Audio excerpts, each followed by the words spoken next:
got so motherfucking design on right now. Bring it down, bring it down, bring it down. I got 3 old guys on the wall. Bismillahirrahmanirrahim. Assalamualaikum warahmatullahi wabarakatuh. Alhamdulillahirrabbilalamin. Wassalatu wassalamu ala asrafil mursalin wa ala alihi wa ashabihi ajma'in, amma ba'd. Perkenalkan, nama saya Safira Adila dengan NIM 11200000103. Di sini saya akan menjelaskan mengenai presentasi saya, mafhum ad-dalalah wal ma'na an-nadhariyat al-aqliyah li ta'rifil ma'na, an-nadhariyat sulukiyah li ta'rifil ma'na, dan dalalah al-kalimah. Yang pertama yang akan saya jelaskan di sini yakni mafhumud dalalah wal ma'na. Ilmu dalalah adalah sesuatu yang menuntut pengetahuan dengan pengetahuan yang lain, di mana kata ini aslinya berasal dari kata dalalah, yang artinya memperjelas suatu hal dengan bukti yang kita pahami. Ilmu dalalah atau semantik sendiri adalah merupakan cabang dari linguistik, yakni ilmu bahasa yang mengkaji makna kata dan kalimat, atau tepatnya makna dalam bahasa. Ilmu dalalah biasa juga disebut dengan ilmu makna, di mana di dalam ilmu dalalah membahas mengenai makna, yang mana makna tersebut berasal dari sebuah kata. Jenis kata ada 2 macam, ada yang didengar dan ada yang dilihat atau dibaca. Kata yang didengar adalah bunyi atau fonem yang melalui indera pendengaran, yakni telinga. Adapun yang dilihat atau dibaca terdiri dari huruf-huruf yang dilihat secara langsung dengan mata. Makna itu tersembunyi dalam pikiran, yang dimana makna dapat diketahui oleh akal dan hati kita. Jika membahas tentang makna, maka tidak bisa dilepasnya hubungannya dengan kalimat lain dalam bahasa itu sendiri. Di sisi lain, dalalah bermakna hubungan kata dengan ilmu nyata, yang dimana kata biasanya menunjukkan sesuatu yang ada di alam nyata seperti manusia, hewan, dan benda mati. Oleh karena itu, ilmu dalalah ini tidak dapat dipisahkan dari cabang-cabang ilmu bahasa lain karena sangat penting. Baiklah, selanjutnya kita akan masuk ke dalam teori-teori untuk mendefinisikan makna. Alhamdulillah ya, yang ilmu dalalah telah selesai. Dan sekarang tentang an-nadhariyah al-aqliyah li ta'rif al-ma'na, yakni nazariyah aqliyah adalah teori mentalistik. Teori mentalistik ini meliputi 4 teori, yang dimana yang pertama adalah at-tasmiyah. Teori ini berpendapat bahwa kita harus melihat bahasa sebagai sistem komunikasi yang meliputi dari ad-dal, yakni penanda atau petanda. Tetapi pada dasarnya yang harus kita cermati adalah hubungan antara ad-dal dengan ad-dalil, atau hakikatnya apa yang dimaksudkan. Setiap bahasa mempunyai kata seperti Muhammad ataupun Ahmad, atau juga mengenai hari-hari dan apa yang dinamakan oleh para ahli tata bahasa dengan istilah hal, dan bahwa fungsi dengan istilah tersebut atau fungsi dari kata adalah penamaan untuk memberi nama atau memberi judul sesuatu. Ada 2 poin yang harus kita ketahui dan tunjukkan, yakni yang pertama, kita hanya terbatas pada kata-kata, padahal kita juga memerlukan untuk membahas mengenai rangkaian kata. Tentu, rangkaian kata ini selalu memiliki fungsi gramatikal yang harus kita perhatikan. Kemudian juga yang kedua, kita harus membedakan antara ad-dalalah dan al-marji' atau makna dan acuan. Karena makna itu sendiri menjelaskan bagian yang menjadi acuan seseorang atau sesuatu. Dari yang dijelaskan tadi, bahwa teori tersebut hanya bisa diterapkan untuk benda-benda atau nominat. Adapun kategori yang lainnya seperti adjektif, verba, ataupun kata depan, nah itu juga dapat diaplikasikan. Teori mentalistik yang kedua yakni mafahim atau konsep, yang mana pendapat yang baru saja kita perbincangkan yaitu mengaitkan antara kata dengan sesuatu secara langsung. Adapun pendapat yang berkembang dan rasional pertama kalinya adalah pendapat yang mengaitkan antara kata-kata dengan konsep-konsep pikiran. Karena pada dasarnya pendapat ini dinisbatkan oleh Aristoteles yang berpendapat bahwa pendapat adalah kata, sedangkan petanda adalah konsep. Konsep adalah sesuatu yang dibayangkan dalam pikiran. Namun, karena esensi masuk ke dalam ranah persepsi, sehingga makna menurut Aristoteles adalah konsep yang dibayangkan oleh pikiran tentang esensi. Dan yang ketiga adalah ad-dal wal madlul wal marji', penanda, petanda, dan acuan. Di mana kita dapat mengetahui bahwa penanda, petanda, dan acuan. Penanda adalah bentuk bunyi yang sama dengan bunyi huruf. Petanda adalah konsep atau gagasan. Tanda diwujudkan oleh sisi sebelah kiri dari segitiga tersebut yang menjelaskan bahwa hubungan antara penanda dan petanda adalah hubungan langsung. Adapun acuan adalah hubungan antara tanda dan sesuatu yang nyata atau yang disebut dengan esensi. Hubungan antara tanda dan acuan adalah hubungan tidak langsung. Baiklah,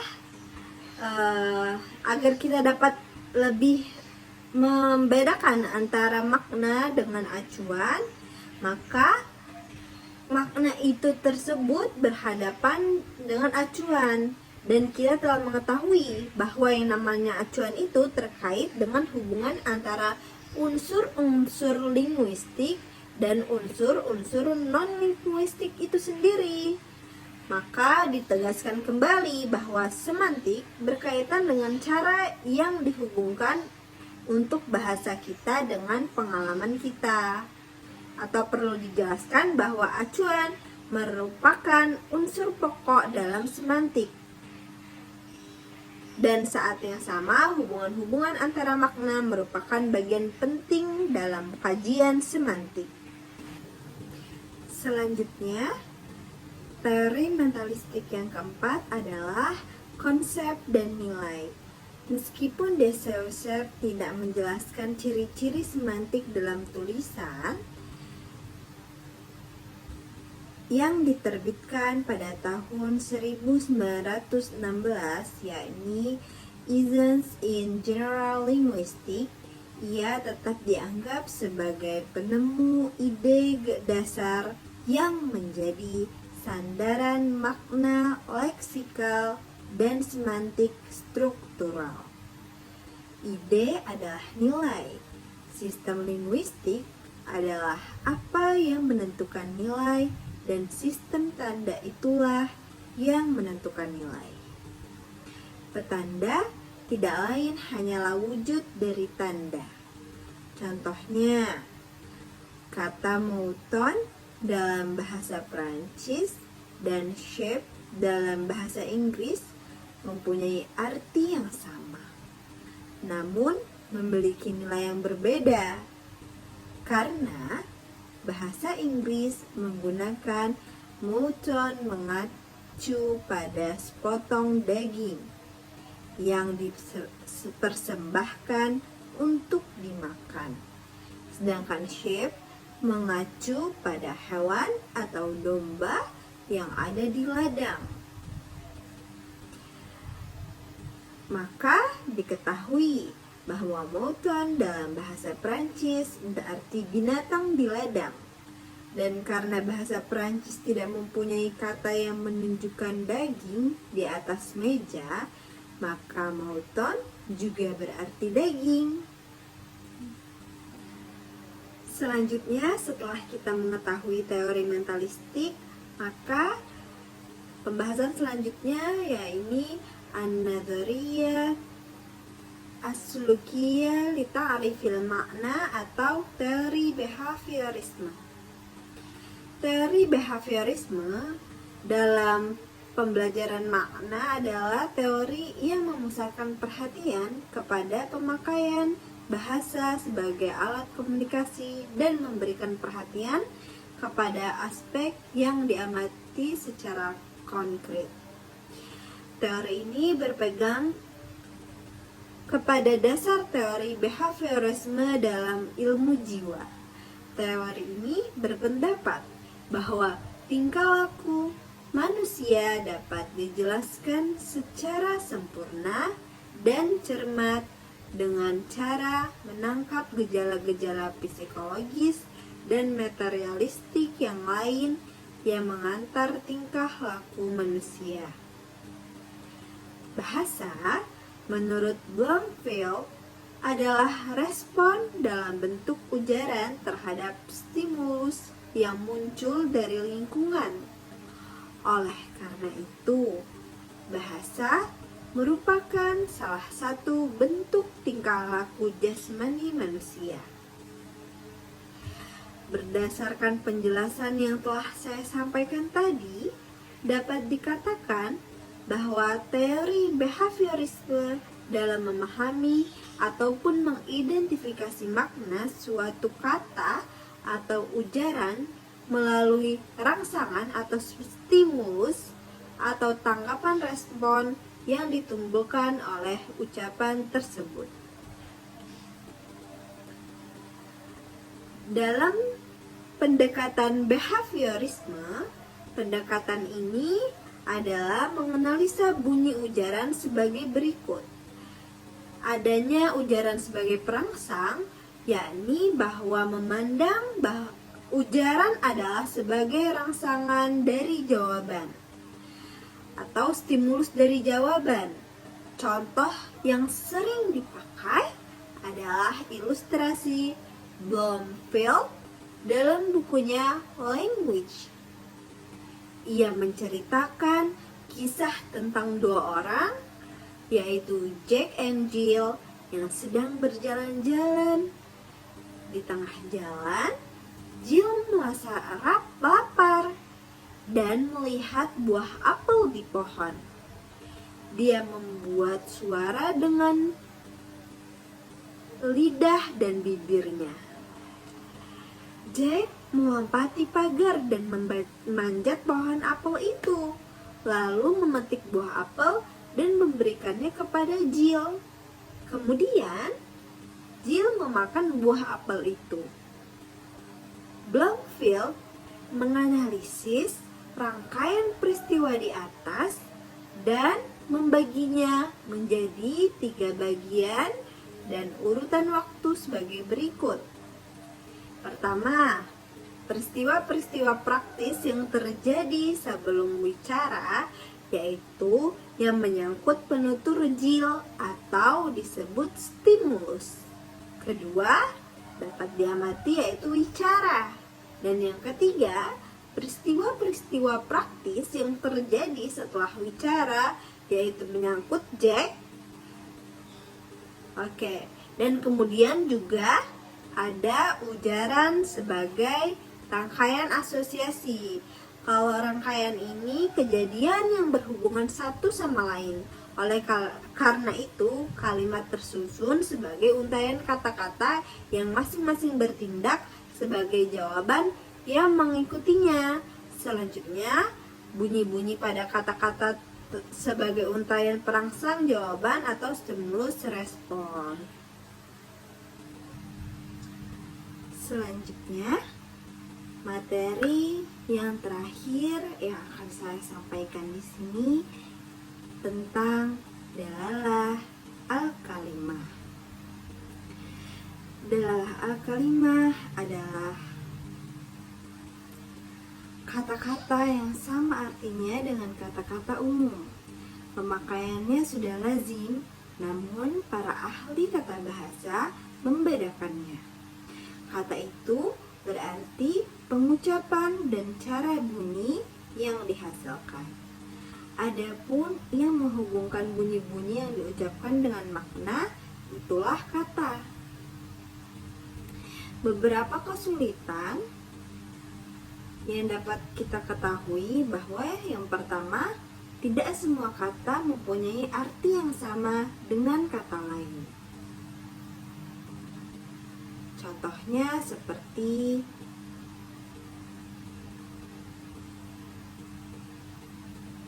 pria suka bermain, gadis-gadis suka bermain. Coba digantikan dengan anak laki-laki dengan laki-laki dan mereka senang dicintai. Apa sih, gak jelas dong. Salah-salah. Tetot.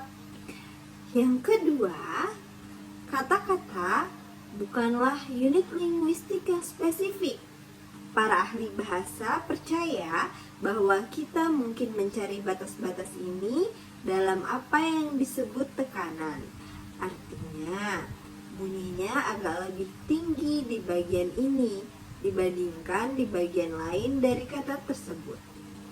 Maka, sebuah kata dapat berupa satuan atau mungkin satuan gabungan. Juga hampir seluruh kamus-kamus bahasa Arab menyamakan antara alfaz dengan kata yang biasa digunakan. Namun alfaz mengacu pada pengucapan dan cara bunyi yang dihasilkan. Maka kesimpulannya, kamus tersebut bertujuan untuk memperjelas makna kata sehingga dapat diasumsikan bahwa kata merupakan satuan dasar dalam semantik. Alhamdulillah, telah selesai materi yang saya sampaikan. Semoga dapat mudah dipahami dan telah jelas saya presentasikan. Apabila ada kesalahan kata baik secara lisan maupun tulisan, mohon dimaafkan. Terima kasih. Wassalamualaikum warahmatullahi wabarakatuh.